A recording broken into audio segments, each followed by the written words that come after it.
Hi, my little calaveras. Welcome to, or welcome back to my channel. If you're new here, hi, hello, my name is Jinx, and if you're returning, thank you so much.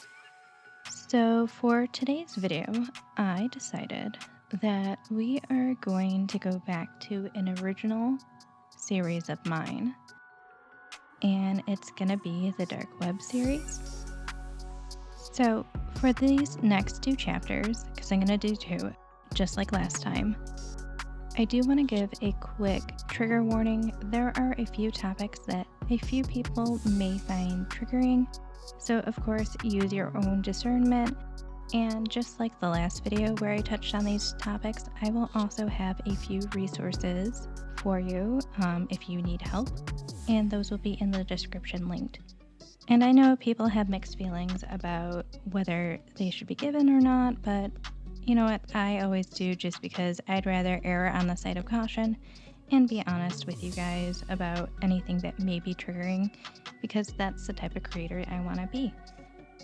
So without further ado, if you are ready to hear the next couple chapters of my dark web story, sit back, relax, and let's listen to this story together.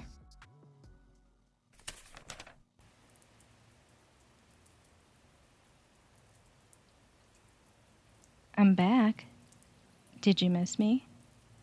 Probably not. You just want me to get on with my story. I won't keep you waiting. Have you heard the saying, bad things happen in threes? I have, but I never believed it. That was until the months following Callista's death. I'm not going to lie. The first few months, I really let myself go. I ate junk, I stopped working out, and Mike and I broke up. I was a depressed mess. I still went to work to keep up with my rent. I don't blame Mike for breaking up with me. I completely shut out the world, including him. That time is a blur. I finally got a wake-up call when I received the letter.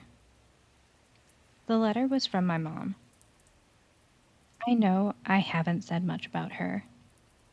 I don't have anything against my mother. I've never been mad at her for doing what she needed to do to keep a roof over our heads and food on the table. I always knew she was doing the best she could. Now, I won't give the details of the letter, but I did get some vital information. Information that would help ignite those dying embers in my soul. The first thing she did was apologize for not being there for me. She knew she left so much to me when it came to Callista, but she knew Callista was in good hands with me. She explained that Jerry had threatened to take Callista away forever. He knew that he wasn't my biological father and was jealous. My biological father was a military man who passed away while serving. She would have left Jerry for him.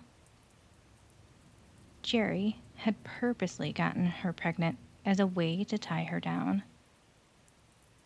She was in love with my father and truly believed that he was the love of her life. If he had lived, she would have left Jerry for good. Another thing that was included with the letter was that Callista had asked for me several times after the incident. But Jerry had refused to allow me near her because he thought that he could help her better than I could. He was her real family after all. She felt it was her fault because she continued to work instead of Jerry, since she made more money. She blamed herself for everything that happened. She was so sorry and could never forgive herself for being so weak. My mother asked me to forgive her for what she was going to do. All the mistakes she had made and the weight of everything were a burden she could no longer bear. She knew I was a fighter and far stronger than she or Callista could ever be. She reminded me that Callista wouldn't want me to let my life pass me by and waste the time that I have. Callista knew I had a beautiful soul. I need to continue my schooling and do something worthwhile with my life, making both of them proud, because they would both be watching over me as my guardian angels. I couldn't reach my mom after trying to call her several times. The next morning, I received a call from my aunt. My mother was gone. She had taken too many of her sleeping pills. By the time Jerry realized what had happened, it was too late. Of course, he couldn't be bothered to tell me, and probably hoped that I wouldn't go to the funeral. I made sure to be there on time. I actually made an effort. I did my hair, put on makeup, and wore a new dress. I wanted to make my mom and sister proud and show support for my family. A small number of family members were there.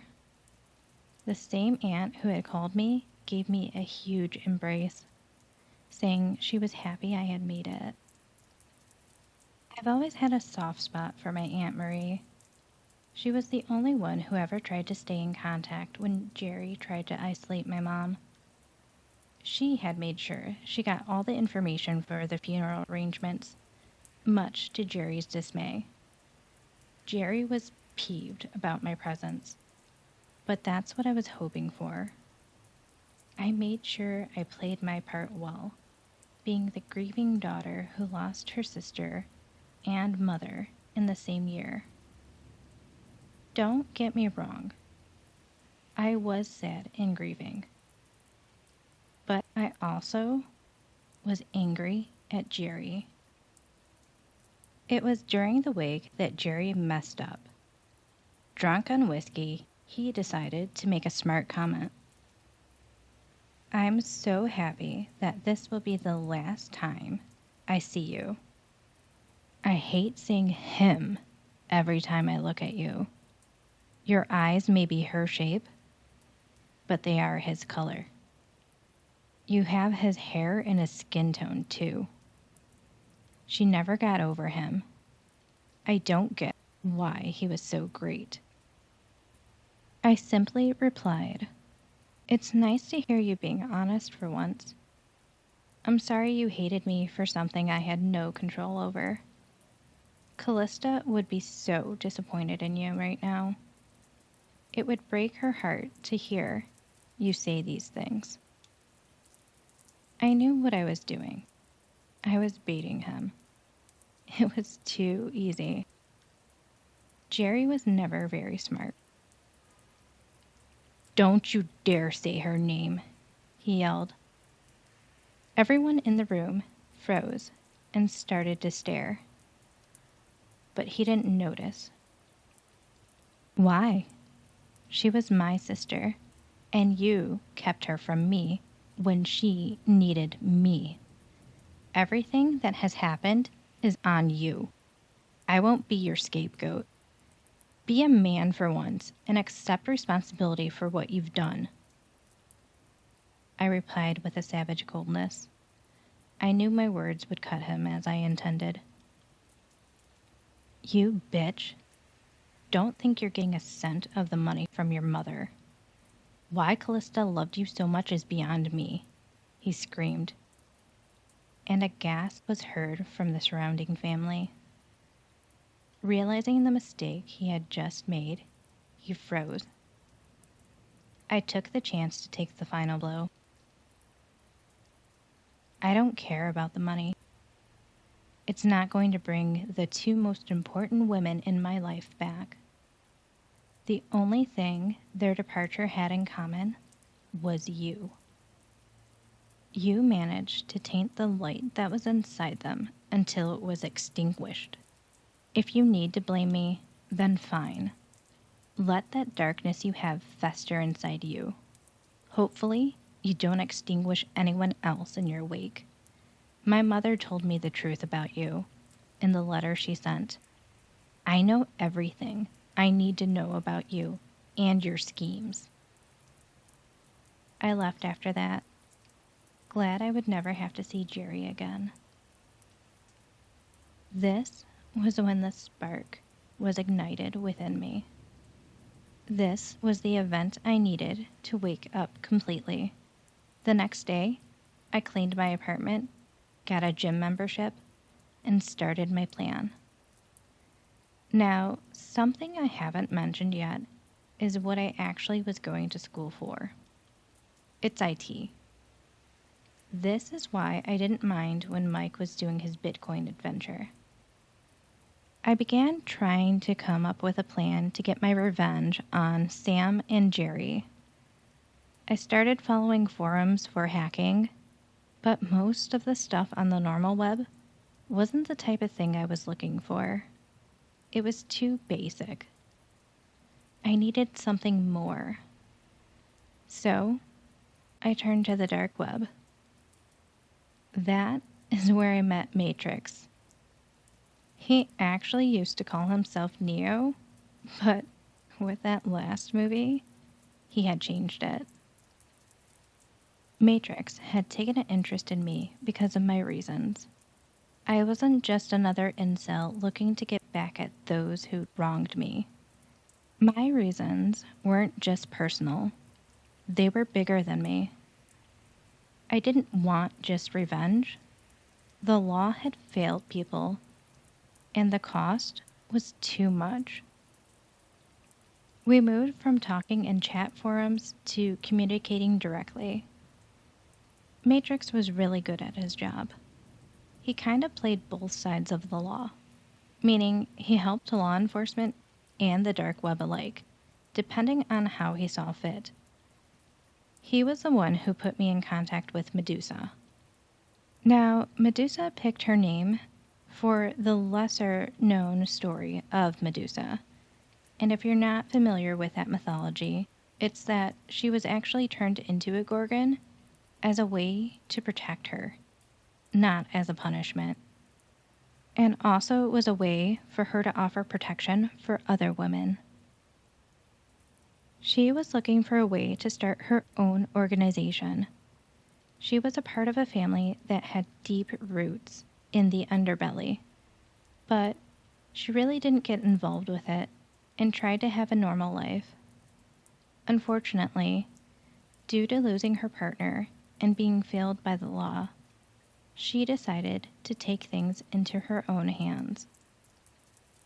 We had met in a coffee shop and talked about what we would like for the organization to look like and stand for.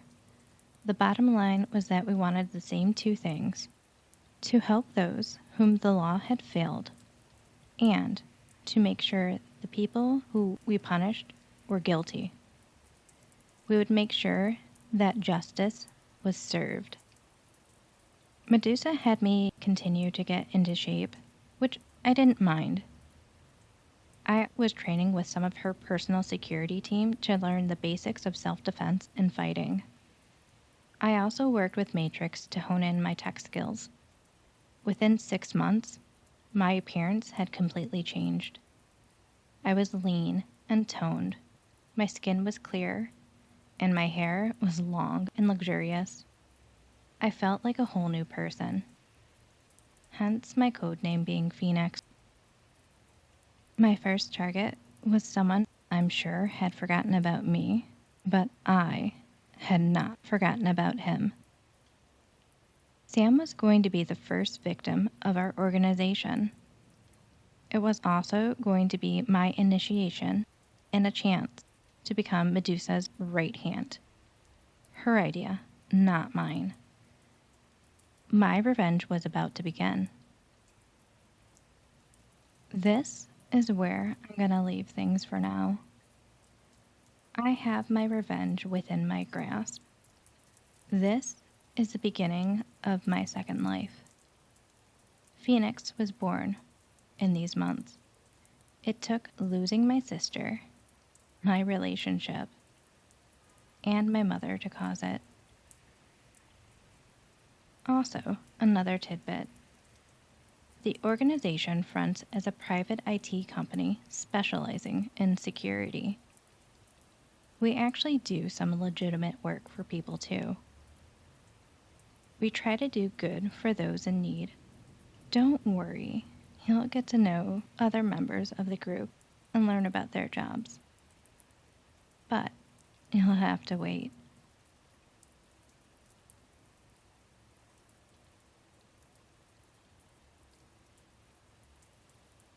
Hi, my little calaveras.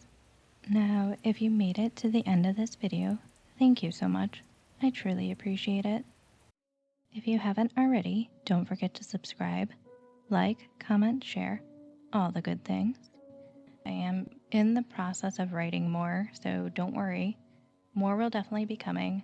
The beginning is a bit sad, but I did want to put some understanding behind the character and why somebody would choose such a dark path as a career. As I said before, I do have a few hotlines listed in the description for various things that have to do with mental health or just safety. If you don't feel safe in your situation, please reach out for help. There's always options available. If you don't have a friend, there's always a hotline. So definitely use those. Mental health is super important to me. I don't really talk about it, but it is something that I do care about. It is important. Please get help. You're not alone. But I think I'm rambling a little bit too much. As always, also in the description, there are my socials. If you want to either follow my Instagram, my Twitter, X, whatever you want to call it, or Reddit, if you want to read any of my stories, or submit a story, Gmail's there as well. But I am talking way too much, so sorry about that. But before I go, remember, my little calaveras, don't let anyone or anything steal your light. Check under your bed at night.